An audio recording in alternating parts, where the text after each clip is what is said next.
Over 6 out of 10 Americans continue to tell us in our polling that they are better off than was the case for their parents.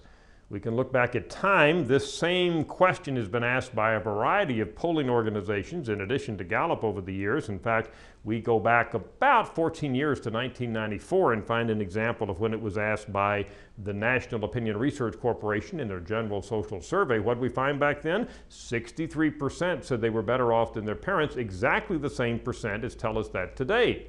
In other words, despite all of the discussion about drops in consumer confidence, which we've talked about with you here, the very low levels of financial security Americans are exhibiting today, how bad they feel about the economy, we still have about the same majority percent of Americans telling us that they're better off than their parents were than was the case back in the early 1990s. Not quite as much optimism about the future. Less than half, 45% of Americans say looking ahead, they think their children will be better off than they are. About 28% say their children will be worse off. We have a survey in which this question was asked about 11 years ago in 1997. At that point, the percent who said their children would be better off, just slightly worse by a few percentage points than we find today.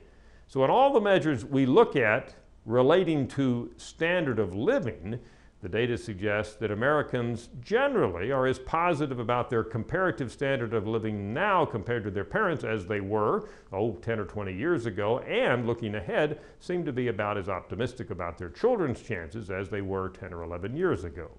I'm Dr. Frank Newport, Editor-in-Chief of the Gallup Poll.